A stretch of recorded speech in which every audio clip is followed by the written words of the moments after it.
time, I would love to introduce our speakers. Can you please give them a round of applause when I call their names? Up first is Angelica Dix with Disco, Life and Home Organizing. James Dean with Sugar's Fine Shaved Ice. And Rachel Morgan with Cut Loose.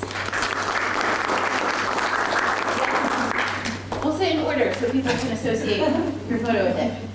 So we're just gonna have a conversation here. Actually, I'm gonna curl around a little bit so that I can see everybody.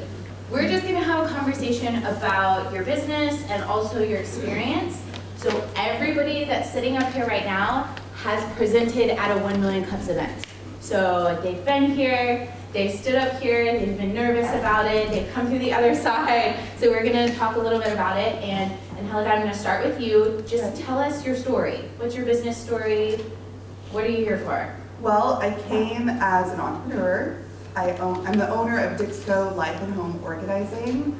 At the time when I showed up, I was working in my business a lot, and when Corinna invited me, it just felt like the perfect timing to shift away from constantly being busy, constantly having a busy calendar, working with my clients, and focus on my team. So I said yes, even though my calendar was crazy at the time. I was super nervous about it all. And here I am.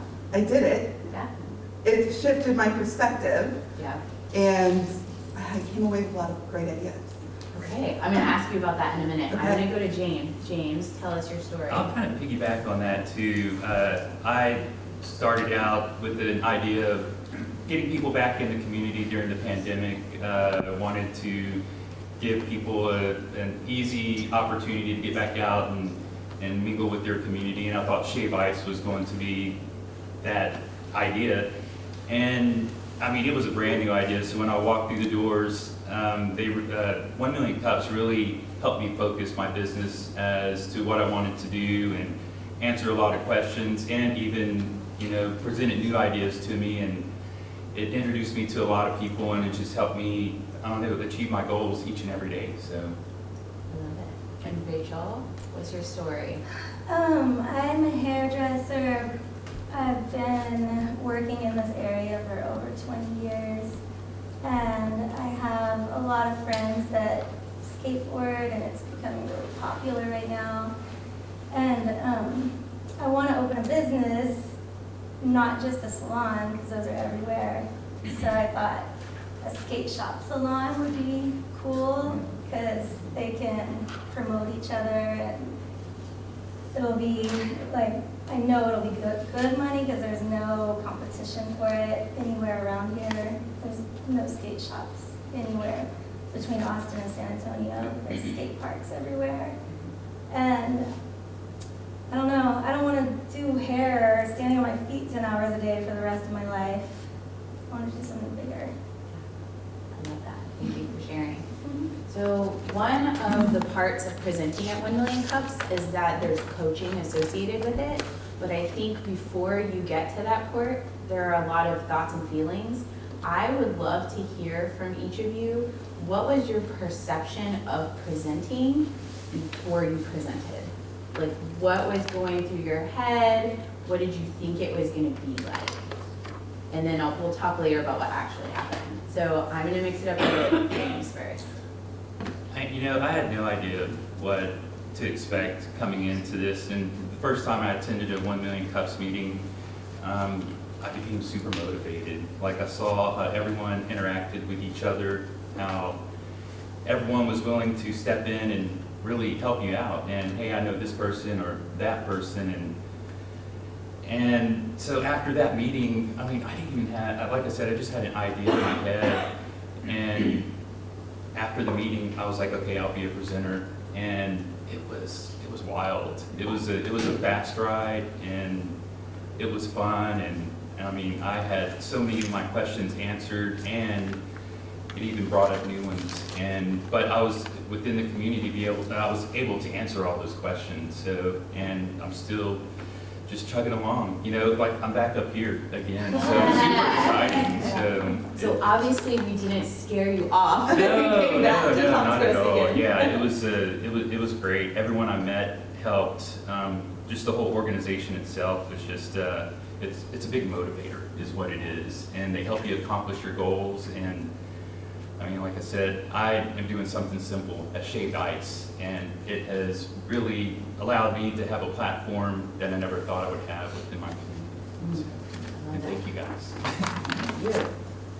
Rachel, I'm gonna go to you next. What was your perception of presenting? Like before you got into it, what did you think it was gonna be like? I didn't know anything about it. I've never presented in my life. I've never even thought about it. I thought Corinna was punishing me. I was like, am I in trouble? But then I'm really not good at like doing things ahead of time either. I procrastinate. And so I wrote my presentation like 2 days before I presented, and I was really, really nervous. It was like a complete roller coaster, like the 2 months that I had to prepare for it, but then I didn't really prepare until 2 days before. But I don't know, I'm like so grateful that I did it, and it was so fun, and I still haven't seen it, but I don't remember it that clearly. It was like foggy. But I think I did good. You did great. You did great. Thanks. And Helga, what about you? I think this is so cool because I didn't know anybody else was freaking out about it. I was definitely freaking out. I said yes before I processed what I was saying yes to. Again, I had been like alone in a bubble with my business, and we were mainly serving Austin and San Antonio, so I felt really disconnected from San Marcos in general. So I said yes because it felt like the right thing to do, thought it was great timing, and then it was the same story. I mean, it was crazy for a month. I came to yours to see what it was about because I'd never even been here when I said yes. You made it look easy and great and fun, and I thought your idea was brilliant, so I was like, okay, this will be like really nice and fun. And then I'd go home, start making my presentation and planning it, and go into complete freak out. I mean, it really took over my month. And then it wasn't until like the day before that I started clearing it all out, even with coaching. Coaching was cool. Helga. Yeah. He was so great. Yeah. And he kept me, he brought me back to the vision and the mission. He cleaned up some of the stuff that I wanted to make into like a 45-minute presentation into 6.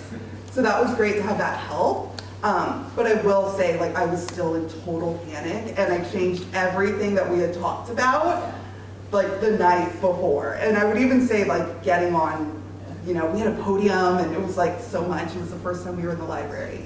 I don't think I stuck to what we talked about at all, or what I planned for. But it was 6 minutes. Yeah. It was good.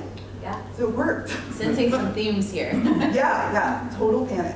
So now I think a lot of people can relate to that, because as a business owner, it's hard to talk about your business to not as a pitch, but to other people in the community. I think that's probably really challenging for a lot of people. So I thank you for being honest about how nerve-wracking it was for you. But I really want to talk about the presentation itself and the Q&A that happened afterwards. Is what was it actually like presenting? Like, what was that experience for you? I don't remember. You don't remember? I want to see it so bad so I can critique it. Okay. See how perfect it was. Okay. We can make that happen. What about you, James? With me, it was, it was difficult. Like you said, like both of you said, it was very difficult. And I came in and I had like 4 or 5 pages I just wanted to read. And Malcolm kept telling me, he's like, no, don't read. Like, what are you doing? But I had no basis or any idea, because my business was just an idea in my head. And other people here had already established businesses, and so I panicked the whole time. And I think once I got up there and just read straight from the thing, and now thinking about it now, I have so much more to say about the whole process, and Yes. I'm glad I got to come back and really talk about it more with people. And say, look, man, anyone can do it. If I'm sitting up here, you guys can do it. Love that. The presentation itself. So I structured mine as a SWOT analysis on the business, and I opened it up to how can you guys help me with my threats and opportunities going forward, and there was a ton of ideas. A ton of really great ideas. And I definitely have not executed on all of them. I can't even say if there's like specific ones that I have or haven't, but it opened my mind to possibility. I realized that if there was a room full of ideas, there were so many more on how to connect with San Marcos, and it's been pretty wild since I've done it. I've just been saying yes to the community, and I've been showing up a lot. So I've met some really key people in my life too from that specific presentation. Then I came back and I keep meeting new people every time I'm here. So, I mean, I loved it. I loved the idea portion a lot. So you have already led into my next question, so I'm just gonna say on you for now. What changed for you after you presented, either personally or in your business? Definitely personally, my confidence. It was like doing this really big, hard thing made me realize I could do other really big, hard things on top of the fact that I could keep doing this hard thing, which is standing in front of people and talking. So I've had workshops since then for my business, my kind of new part of my same business. I've been working with Corinna at Splash, and she's given me just so many opportunities. She continues to give me amazing opportunities. So I've done that hard thing over and over. And then the possibilities from the room have just opened my mind. I mean, even showing up on social media. I'm now posting every day in this group on Facebook for female entrepreneurs, and I started my own group. So it's just been ongoing. It really has. I love that for you. Thank you. Thank you. I'm gonna skip to Rachel now. What has changed for you after you presented? Well, I've been watching a lot more stand-up. And like I feel like I understand a lot more about that. And like being a business owner, I'm gonna have to have meetings and be the one to start all this stuff and inspire people. And the fact that like everybody has been so awesome and helpful, like for free, it was mind-blowing. Like Corinna, I don't even know what I would do without her. But like all of y'all are like, I don't know, it's really cool. It makes me want to help people, and just to have, I guess it's not free because it feels really good to be able to do that and to have people to reach out to and connections and It's part of being in the community. Yeah. But I haven't gotten too far with my business, but I have learned that I just need to be patient and let things happen when they're supposed to. Thank you. James? Well, my journey has been short and quick, and it's the same thing. I just continue to say yes to everything, and that's what I told my wife. Keep saying yes, and if I mess up, I'll learn from it and continue to move forward. And I'm just really lucky to have not messed up yet, and to continue to move forward. It helped me define my business. It helped me to really focus my business. And now I'm on my winter break right now, so I'm here to reconnect with everyone again, and I'm ready to move my business to the next level. So, but yeah, it just, I don't know, it changed from this idea that, hey, I'm gonna do shave ice, and then it went to real ingredient shave ice, and that has just opened so many doors, because when you bring that out to an event, people really don't know what to expect when they go to a shave ice stand, because they're used to seeing, you know, like a million flavors up there, and I have a nice eclectic menu, and people are very receptive to it, you know, and it's cool to see that people are like that. And my whole thing was I wanted to have people have shave ice year round, and so that's going to be my goal, is to have people eat shave ice year round and promote my community. I do a lot of collaborations with people, and collaborated with that's what I'm here for, collaboration and just to promote the local community. So if someone is listening right now and they have considered presenting but they're nervous, what advice would you give them? Oh no, who wants to take it first? I say do it. There's no reason not to. I mean, like I said, after hearing the presentations, I'm in the food industry, and I've heard so many presentations. I always watch online, and you just get so motivated when you hear other people and the way everyone out there just wants to present their ideas and to help you, and it's amazing. And that's what I want to do. I want to use my platform of Shaved Ice to, promote my community and help people start their own business. Just do it. That's not an idea. Rachel? So what was, you were saying, What advice would you give? Like if somebody is listening and they're like are on the fence and they're like, oh no, I could never present, like what would you tell them?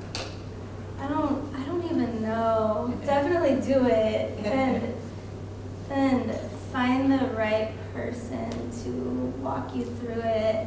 And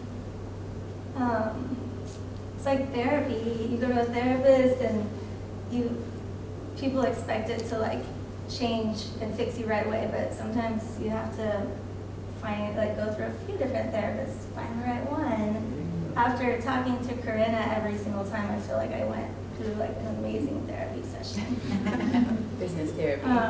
But yeah, like just definitely do it and connect with the right people to help you.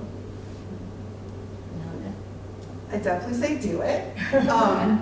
But I'd say I feel like everybody has a leg up on what we did, because I did not know other people thought it was so hard.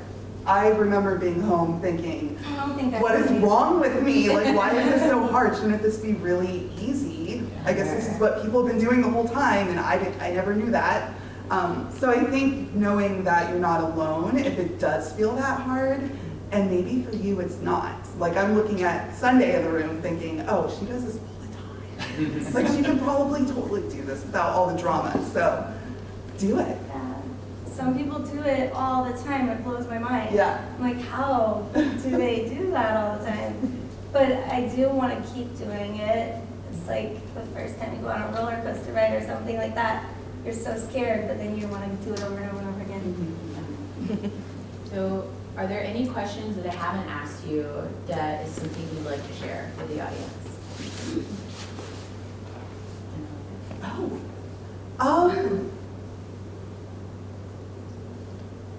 I don't know. I love this community. It's really been how I've connected with San Marcos. Because again, my business was not really here. I was in a bubble. So this has bursted that bubble for me. And it's really shown me how great San Marcos is. I had a lot of ideas about San Marcos that I have found to not be true. That I just had assumptions from Facebook or just Googling our statistics as a community. So I thought, oh, the only way to make money is to leave the community. I had some pretty dark thoughts about it. So breaking that bubble in itself was huge, huge. And I'm just falling more and more in love with being here. It's reminding me of why I decided to move here with my family, what I experienced that first time I came. I went to Gumby's, which was a small business, and I remember loving that and thinking there's so much opportunity for small business here, and I lost that along the way, and I feel like this is presenting evidence that that's true. Thanks for that. Yeah. I moved here from Austin 10 years ago because Austin was just getting way too big, and I was felt like I was a big fish in a big pond there, so I was like, I'll move to San Marcos and be a big fish in a small pond. And immediately when I moved here, I started connecting with people. I've always had business ideas. I've always had ideas, but I've never done them. And I've talked to my clients about my ideas for years, and they're like, oh yeah, just another idea she has. But this one I'm actually doing, and I don't know, this town is awesome, and all the people are super helpful. There was something I was gonna say. It was like something you made me think of. I'll think of it You later. can come back to it. Yeah. Yeah, I mean, there's a fine line that we are all connected with being entrepreneurs here. For me, like you said, I have always had a lot of ideas and never really went forward with any of them.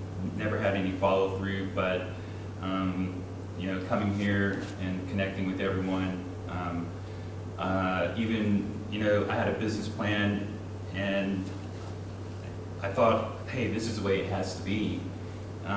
Just be open to new ideas, and just continue to say yes, you know, and that's all you can do, and always pay it forward, and that's all you can do to be a good community leader. So, yeah. I've never had a business plan, and I'm horrible at that type of stuff. Like, never had a computer. This is my computer. But Corinna gave me good advice and said, your business plan always is going to change, always. To make a business, what did she go? What was it called? A business, not a business plan, but a business Oh, like your business scope. scope, You wanna have. the business scope. And that changed everything for me. Because it's so much more, like, you don't know your plan until you're doing it. You don't know how it's gonna work, or how much money you're gonna make, or any of that stuff until you're doing it with a business scope. Like, broke everything down for me, and I could put it together a lot easier, and I don't get so overwhelmed with like too much stuff, and then you shut down when you get overwhelmed. It sounds like all three of you had a perspective shift Definitely. after you presented. For Because sure. it just helped you put things in a different light, and that was helpful for you. Oh, yeah. I love that. So, yes, thank you.